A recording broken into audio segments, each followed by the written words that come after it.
ఏపీలో మరోసారి రేషన్ బియ్యం స్కామ్ బయటకొచ్చిందా? దేశ రాజధాని ఢిల్లీలో రేషన్ బియ్యం మూలాలు కనిపించాయా? రాష్ట్రంలో ప్రభుత్వం మారినా బియ్యం అక్రమ రవాణా మాత్రం ఆగడం లేదా? ప్రభుత్వం పేరుతో ప్రైవేట్ వ్యక్తి చేతుల్లోకి బియ్యం వ్యాపారం వెళ్ళిపోయిందా? ఈ స్కామ్ వెనుక ఓ వైసీపీ మాజీ ఎమ్మెల్యే హస్తం దాగుందా?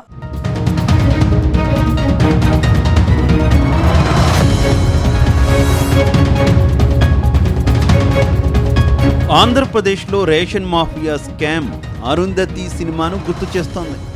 ఢిల్లీ నుంచి గల్లీ వరకు ఎక్కడ చూసినా రేషన్ బియ్యం లింకులు బయటపడుతున్నాయి. ఆంధ్రప్రదేశ్ నుంచి విదేశాలకు వరకు ఆంధ్ర రాష్ట్ర పేద ప్రజలు తినాల్సిన రేషన్ బియ్యమే కనిపిస్తున్నాయి. కూటమి అధికారంలోకి వచ్చి 10 నెలలైనా ఇంకా ఈ బియ్యం అక్రమ రవాణా కట్టడి ఆగడం లేదు. తాజాగా ఢిల్లీలో ఆంధ్రప్రదేశ్లో పేదలకు పంచాల్సిన రేషన్ బియ్యం పట్టుబడడం సంచలనంగా మారింది. డిప్యూటీ సీఎం పవన్ కళ్యాణ్, రాష్ట్ర పౌర సరఫరాల శాఖ మంత్రి నాదెండ్ల మనోహర్ పీడీఎస్ బియ్యం అక్రమ రవాణాకు ఎన్ని చర్యలు తీసుకుంటున్నా వాటి రవాణా ఆగడం లేదు. ఎక్కడో ఒక చోట ఈ మూలాలు దొరుకుతున్నాయి. తాజాగా దేశ రాజధాని ఢిల్లీలో ఆంధ్రప్రదేశ్ రేషన్ బియ్యం మాఫియా మూలాలు బయటపడ్డాయి. దాంతో మంత్రి నాదెండ్ల మనోహర్ ఒక్కసారిగా షాక్ అయినట్టు తెలుస్తోంది.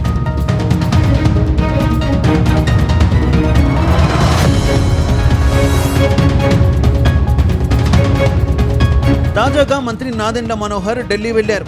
అక్కడ ఆంధ్ర భవన్లో పౌర సరఫరాల శాఖ కౌంటర్ను ఆయన పరిశీలించారు. ఆ కౌంటర్ ద్వారా విక్రయిస్తున్న బియ్యంలో నాణ్యత లేవని, తూకం తక్కువగా ఉందని గతంలోనే పలు ఫిర్యాదులు వచ్చాయి. దీంతో ఆయన ప్రత్యేకంగా ఆ కౌంటర్ పరిశీలించారు. బియ్యం బస్తా తూకం వేయించారు. కిలో తక్కువ వచ్చింది. వాస్తవానికి 26 కేజీల బస్తా ఉండాలి.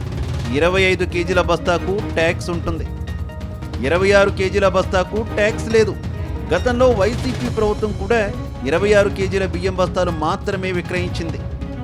ఇక్కడ 25 కేజీల బస్తాలు మాత్రమే దర్శనమిచ్చాయి. అంటే ఓ పక్క ట్యాక్స్ ఎగ్గొడుతున్నారు, మరో పక్క వినియోగదారుల నుంచి 26 కేజీలని చెప్పి కేజీ రైస్ నొక్కేస్తున్నారు. దాంతో అనుమానం వచ్చి బియ్యం బస్తాలు విప్పి పరిశీలించారు. వాటిలో నూకలున్నాయి. ఆంధ్రప్రదేశ్లో ఇచ్చే పీడీఎస్ రైస్గా గుర్తించారు. వాటిని చూసిన మంత్రి మనోహర్ నిర్ఘాంతపోయినట్టు తెలుస్తోంది.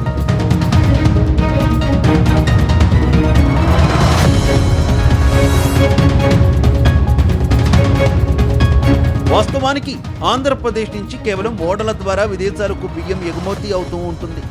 గత వైసీపీ ప్రభుత్వంలో కీలకంగా ఉన్న మాజీ మంత్రి పేర్ని నాని రేషన్ బియ్యం అక్రమంగా దేశం దాటిస్తున్నారని ప్రచారం సాగింది. దాంతో డిప్యూటీ సీఎం పవన్ కళ్యాణ్ నేతృత్వంలో కాకినాడ పోర్టును పరిశీలించారు. ఆ తర్వాత సీజ్ ద షిప్ అన్నారు. ఆ తర్వాత బియ్యం ఎగుమతులకు చెక్ పడిందని అంతా భావించారు. కానీ అంతలోపే ఆంధ్రప్రదేశ్ భవన్లో కూడా ఇలాంటి అరాచకాలు బయటకు రావడంతో మంత్రి నిర్ఘాంతపోయారు.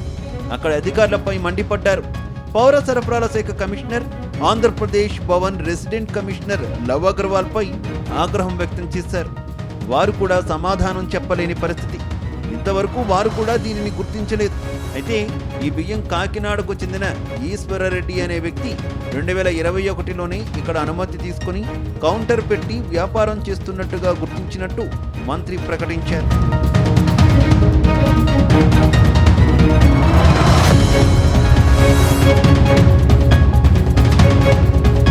అయితే ఈశ్వర్రెడ్డి అనే వ్యక్తి కాకినాడ జిల్లాలోని ఓ మాజీ ఎమ్మెల్యే.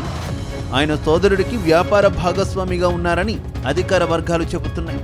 2019లో వైసీపీ ప్రభుత్వం వచ్చినప్పుడు 2021లో ఆంధ్రప్రదేశ్ భవన్లో బియ్యం విక్రయించే కౌంటర్ పౌర సరఫరాల శాఖ ఏర్పాటు చేసింది. ఇది ఆ శాఖ పేరు మీద ఉంది.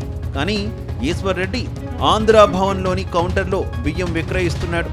ప్రభుత్వం పేరుపై ఉన్న వ్యాపారం ప్రైవేట్ వ్యక్తి తన పేరిట ఎలా చేస్తున్నాడు అన్నది మంత్రి నాదెండ్లను ఆశ్చర్యానికి గురి చేసింది.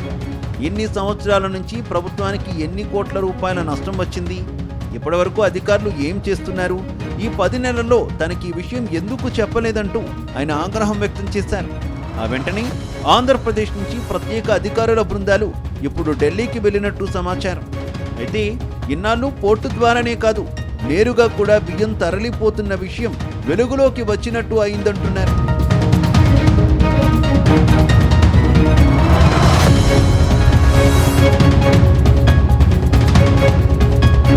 అంతేకాదు ఈశ్వర్ రెడ్డి ఎవరనే చర్చ ఇప్పుడు అందరినీ తొలిచేస్తోంది.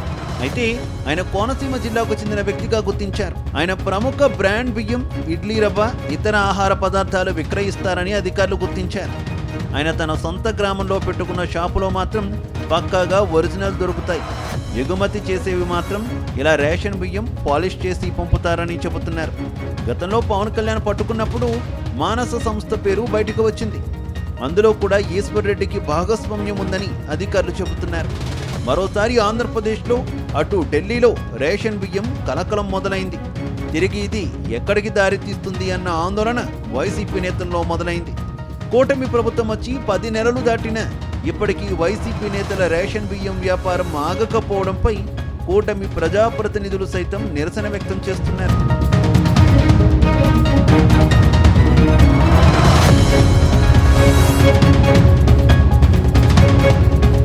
మరోవైపు ఢిల్లీలో రేషన్ బియ్యం వ్యవహారం విదేశాలకు ఎగుమతి అవుతున్న రేషన్ బియ్యం కంటే పెద్దదిగా తెలుస్తోంది.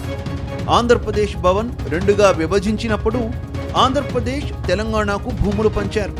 తెలంగాణ ప్రభుత్వ వాటాకు చెందిన స్థలంలో భారీ గోడౌన్ కూడా ఈశ్వర్ రెడ్డి ఆధీనంలో ఉందని, దానిని అప్పటి రెసిడెంట్ కమిషనర్ ప్రవీణ్ ప్రకాష్ ప్రభుత్వ ఖర్చుతో నిర్మించి ఈశ్వర్ రెడ్డికి ఇచ్చారని గుర్తించారు. అందులో ప్రైవేట్ గెస్ట్ హౌస్ కూడా నిర్వహిస్తున్నారు. ప్రభుత్వానికి నయా పైసా చెల్లించడం లేదు. నిర్వహణ ఖర్చులు ప్రభుత్వం పెట్టుకుంటోంది. పైగా తెలంగాణ ప్రభుత్వ స్థలంలో ఆంధ్రప్రదేశ్ ప్రభుత్వం భవనం కట్టింది. ఇది 2 రాష్ట్రాల వివాదంగా మారింది. ఇన్ని అరాచకాలు జరిగాయా అంటూ ఢిల్లీ అధికారులు వాపోతున్నారు. అంతేకాదు తమకు రేషన్ బియ్యం ఇస్తున్నారని అవి కొంటున్న ఢిల్లీ తెలుగు ప్రజలు వాపోతున్నారు.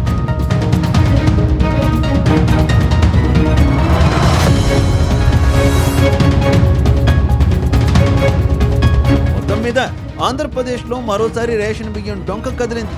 గల్లీ నుంచి ఢిల్లీ వరకు ఈ వ్యవహారం ఇప్పటికీ సాగుతూనే ఉంది. ఇటీవల పెద్దాపురంలో మోటార్ సైకిల్పై రేషన్ బియ్యం తరలిస్తున్న వారిని కాకినాడ పౌర సరఫరాల శాఖ అధికారులు పట్టుకున్నారు. కేవలం అతనిపై మాత్రం కేసు పెట్టారు. అతనికి ఎవరు బియ్యం సరఫరా చేస్తున్నారు, అతను ఎవరికి అందజేస్తున్నాడన్న విషయాలు పట్టించుకోలేదు. దీంతో మరోసారి పీడీఎస్ వ్యవహారం బయటపడింది. ఇప్పటికైనా ఈ బియ్యాన్ని కట్టడి చేస్తారా? తెలంగాణ తరహాలో రాష్ట్ర ప్రభుత్వమే దొడ్డు బియ్యం ఎగుమతులు చేసి కార్డు హోల్డర్లకు సన్న బియ్యం ఇస్తుందా అనే చర్చ జరుగుతోంది. మొత్తంగా ముఖ్యమంత్రి, ఉప ముఖ్యమంత్రి, పౌర సరఫరాల శాఖ మంత్రి ఎలాంటి నిర్ణయం తీసుకుంటారో తేలాల్సి ఉంది. అయితే రేషన్ బియ్యం మాఫియాకు సంబంధించి వైసీపీ మాజీ ఎమ్మెల్యే హస్తంపై పూర్తి స్థాయి విచారణ జరపడానికి నిర్ణయిస్తున్నారు. ఈసారి రెడ్ బుక్లో ఆ మాజీ ఎమ్మెల్యే ఖచ్చితంగా ఉంటారని పౌర సరఫరాల శాఖ అధికారులు గుసగుసలాడుతున్నారు.